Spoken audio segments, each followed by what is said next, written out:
Believe it or not, this is QA12. I'm ready to do another 10 questions and answers from you that you've asked me over the last several months, and I'm going to get started on it as soon as I come back. Hey! Racha, Rocka, chica, racha. Hello there.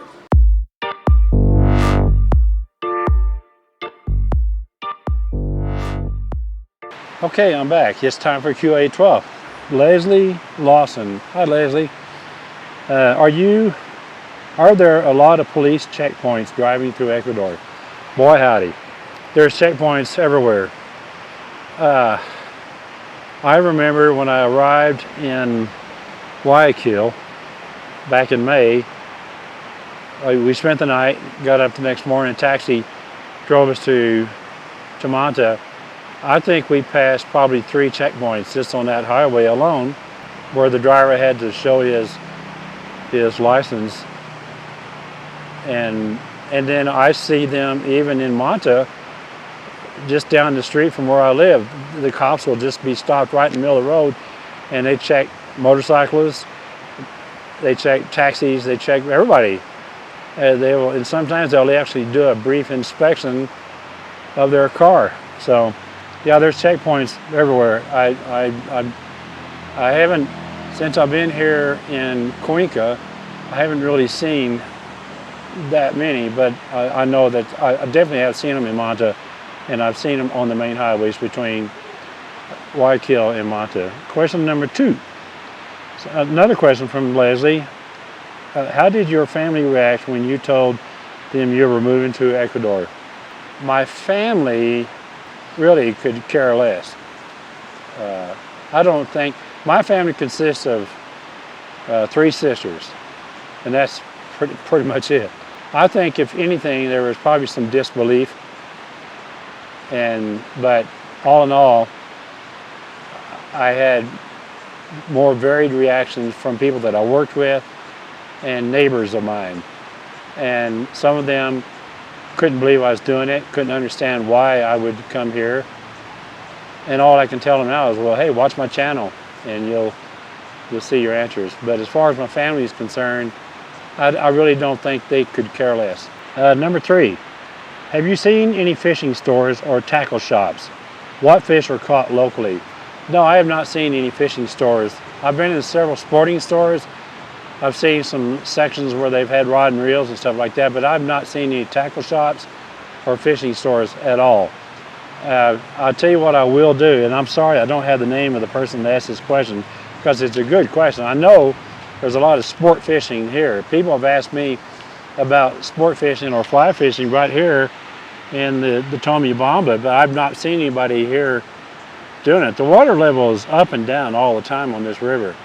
And I think that's because of the varying ray flow that we get from all parts north, you know, from here. The only actual sport fishing that I've ever seen has been in Manta, where I've seen the guys on the kayaks out in the bay fishing. But you don't see people fishing on the side from the beaches. I don't see them fishing from the banks of this river here.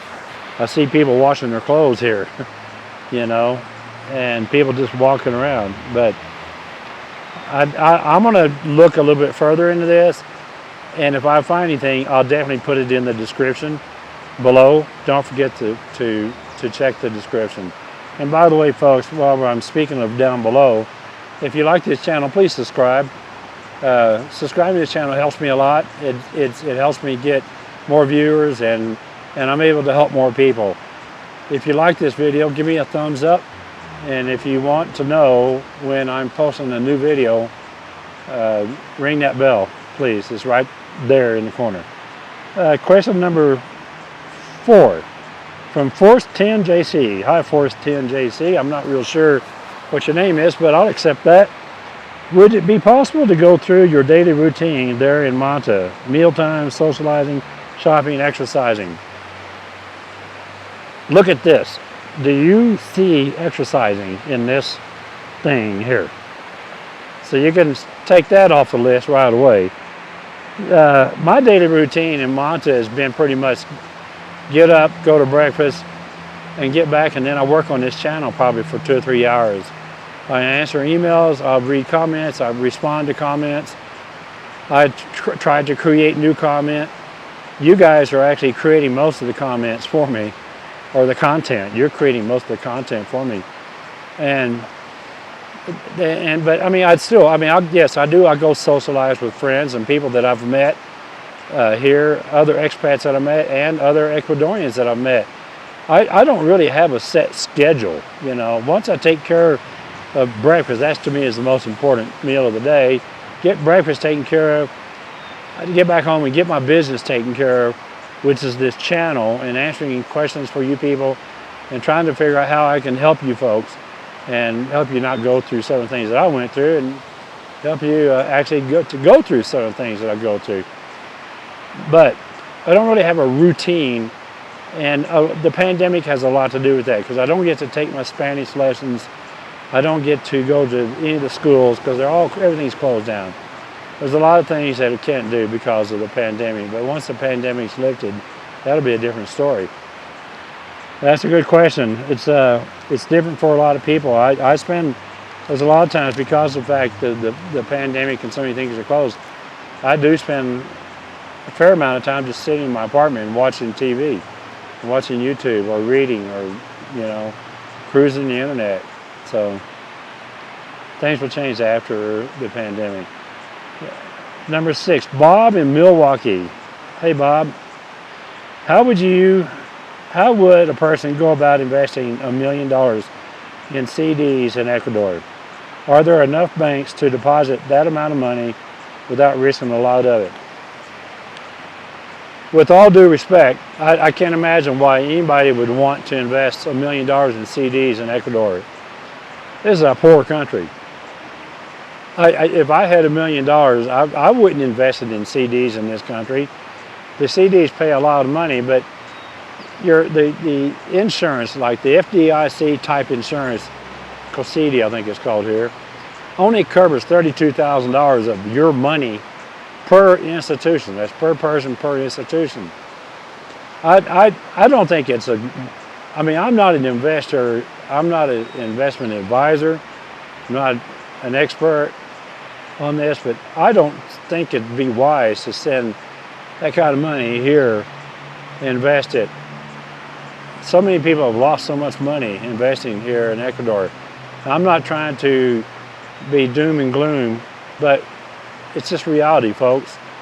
There have been people that have invested money in banks here and that paid 10% on their CDs, and then next thing you know, the bank is closed and the owners are living in Miami.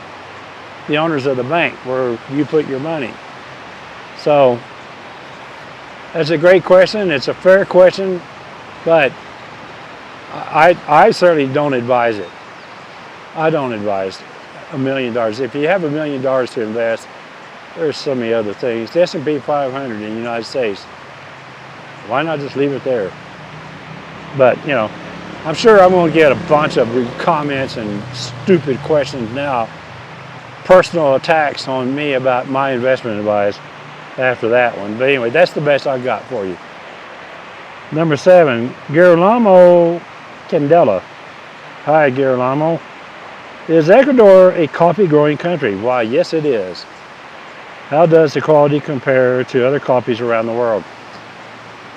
That's like trying to compare beer and wine, you know. It's like, it all pretty much tastes the same to me, but, you know, yes, they grow coffee here, they grow cocoa here, they grow all kinds of stuff. They grow all kinds of bean stuff, you know, that you can create drinks out of.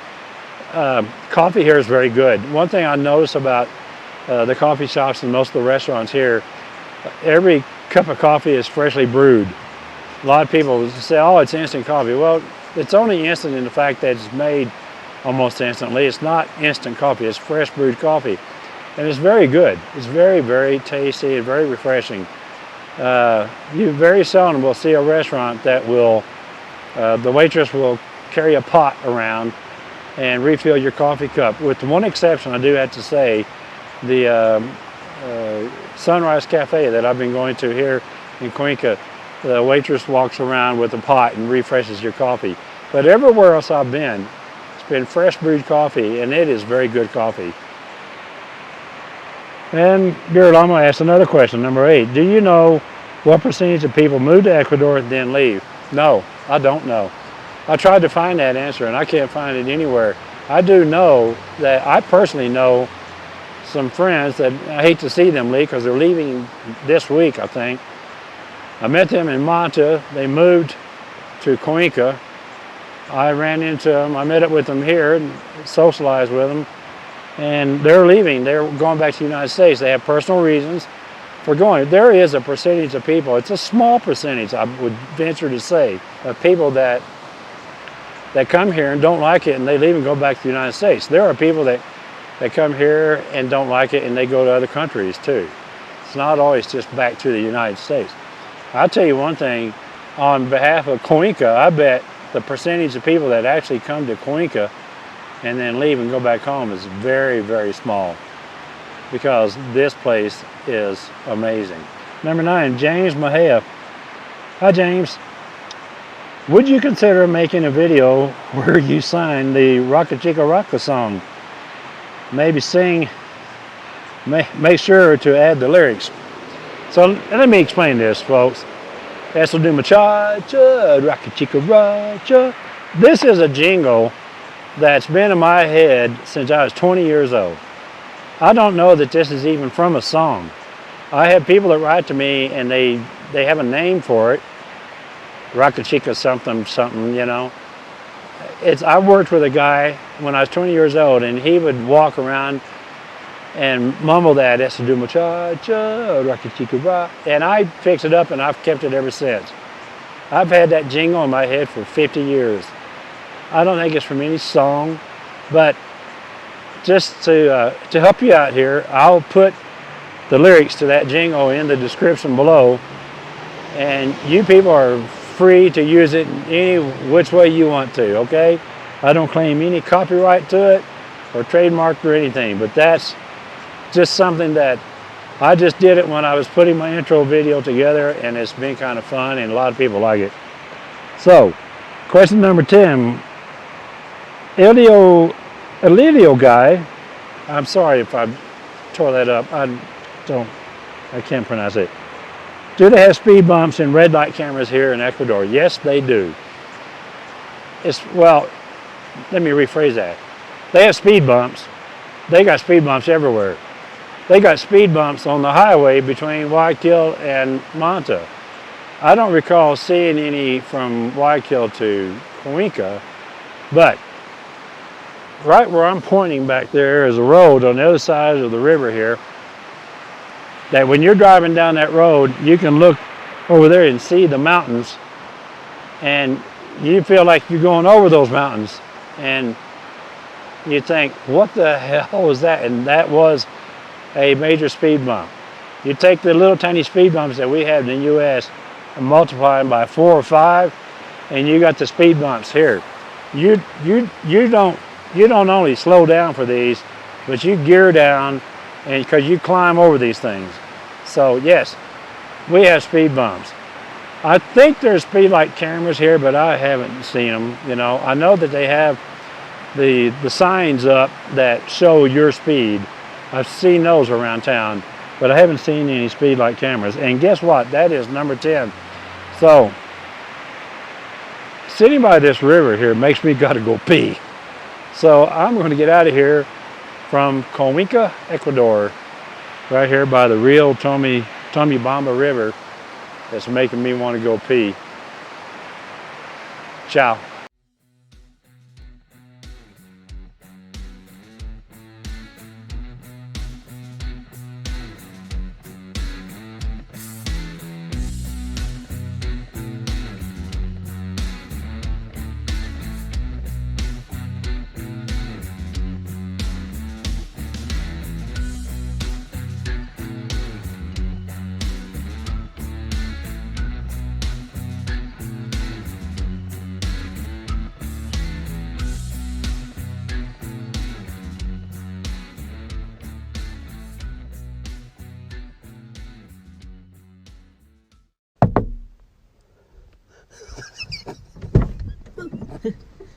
Hello.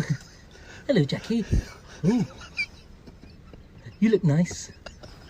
Yes, your doorbell isn't working. Yes, I've been trying to call Wilson Wilson.